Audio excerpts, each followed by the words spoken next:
What's good, everybody? Welcome to the Pull Up and Chat. My name is BJ Mathews, a.k.a. B. Just before we get started, follow us on the YouTube page, the Pull Up Basketball Podcast. You know what I'm saying? Spotify, Iheartradio, Pull Up Basketball Podcast, Twitter, TikTok. You know what I'm saying? The Pull Up Basketball Podcast. Like, share, subscribe all of our YouTube videos. Get all the updated content by hitting that notification bell, by the subscribe button. You know what I'm saying? Continue to get our shirts. You know what I'm saying? The Pull Up shirts. You know what I'm saying? $30 for people inside San Diego or LA. $35 for people outside of the county. You know what I'm saying? Let's get it popping. Woo! What a game last night, you know what I'm saying, for the Brooklyn Nets as they prevailed over the Philadelphia 76ers 129-100, you know what I'm saying. To say I'm surprised, no, I'm not surprised, because the Brooklyn Nets, this is who they could be, right? And let's just be honest, man, like the Brooklyn Nets they had a game plan for the Philadelphia 76ers to the point where they just couldn't get out of it. You know what that game plan is? Let's get more detail. All right, so check it out. We can look at the numbers, and we can talk about, who did what. The Sixers shot 32% from the field. The Brooklyn Nets shot 56% from the field. So, Kevin Durant had 25. Steph Curry had 24. Kyrie Irving had 22. Joel Embiid had 27. James Harden had 11. You could talk about the stats all day. But we got to talk about the game. People have watched the game and see what we saw. Because y'all know how I feel about box scores. They don't tell the whole story. Now, first thing is first. Re-emphasizing the point again. Brooklyn Nets, if they're healthy and everybody's there, I'm picking them to come out the Eastern Conference because of this reason only. Because of the type of environment it's going to be in the playoffs when they have to win games. You guys got to understand. Regular season, and I'm pretty sure y'all heard this, regular season and the playoffs are two different things. There's players that are built for the regular season. There's players that are built for the playoffs in the postseason. Now, the issue with Brooklyn is they've been dealing with, Kyrie Irving's vaccination status, Kevin Durant being hurt for, a period of time, James Harden leaving that team, Ben Simmons is not playing right now for whatever reason. So they've been dealing with a lot of, different hopes, right, going on right now. And they're 34-33. They're the 9th seed in the Eastern Conference right now. And at this point, it's a matter of, are they going to make the playoffs? They're going to be in the play-in game for sure, because they're, they're 34-33 right now. They got 4 of the next 15 games. It's going to be with Kyrie Irving. So that means 11 of 15 is going to be without Kyrie Irving because of the vaccination status right now. So it's a lot of different buts, ands, and ifs what's getting in the way of this team's success.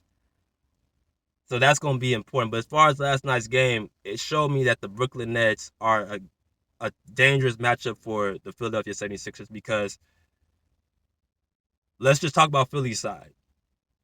Joel Embiid shot 5 for 17 from the field. Not his best shooting night, but watching the game again, he came out aggressive. There was, I think, in the first quarter, he shot 8-10 free throws, and just in the first quarter alone. They could not stop him one-on-one. Andre Drummond couldn't do nothing with him. Kevin Durant couldn't do nothing with him. They had to sit up there and have a backside double team in the second half just to contain him in the third quarter. And that's when he started, bricking mid-range shots and, 3-point shots and stuff like that. But for the first half, they were pretty much hacking him. And he was getting whatever he wanted to going to the line. So Joel Embiid, he came to play. Shots weren't going to fall, every game, but he came to play. James Harden is who messed up last night. He with 11 points, 6 rebounds, and 5 assists. He did not show up last night. Let's just keep it a band. Now, the reason why he didn't show up because of Kyrie Irving's defense early and often. Touching him, using his hands, being active.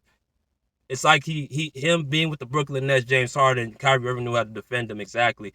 And James Harden couldn't get past Kyrie Irving because all James Harden's points mostly is, with the step back, the dribble between the legs, 20-20, that he couldn't get nowhere with his shot. Everything was like a 3-point shot. And he was getting to the line, trying to get to the line, throwing the ball up, throwing his hands up. The refs weren't calling. They're letting them play. So when you get James Harden to do that, then you pretty much got him contained. He's out the game. He took Tyrese Maxey out the game. Tyrese Maxey was completely nullified. I like Tyrese Maxey. I think he's a great addition to that team. But you have to be able to make him be utilized. They put Tyrese Maxey more at the 2 last night and James Harden at the 1. Tyrese Maxey's going to be a lot like Chris Paul was to James Harden in Houston. Um, a lot of, off the dribble, catch and shoot, stuff like that. So I think James Harden trying to do more half-court offense instead of playing more in the flow, on the fast break and, giving the ball up early and often, it kind of hurt Tyrese Maxey's contribution. What I would like to see Doc Rivers have done, he should have kept Tyrese Maxey in for that fourth quarter because I would like to just see how it would look because you didn't get a chance to let him play the 1 position. Tyrese Maxey could play both the 1 and the 2 because he has speed downhill as well as he has the ability to create off the dribble, off the catch and shoot or catch and drive or whatever. He can score both ways. James Harden cannot do that. He has to be the one to be the best productive player he can be. Catch and shoot for James Harden is kind of like it's out the question. But that's just Philadelphia side. Brooklyn side, Kevin Durant came to play. Very efficient early. I think he shot 7 for 8 from the field. His first 8 shots. Very efficient shooting 2-point shots, 3-point shots, getting where he needed to get to, man. Kyrie Irving, didn't say a word for pretty much the entire game. Just came to ball. He like they circled this game on the calendar. You know what I'm saying? But Seth Curry is who showed up and was consistent coming back to his old team, right? So he had 24 points. So that definitely doesn't hurt. So when I see with this Brooklyn team, man, first of all, they got outside shooting with Steph Curry and Patty Mills as snipers. And, of course, Kyrie Irving, Kevin Durant can shoot. Joe Harris is out right now. He's going to be out for the entire season. But they got enough shooting to, be dangerous. As if scoring has never been a problem with Brooklyn anyway.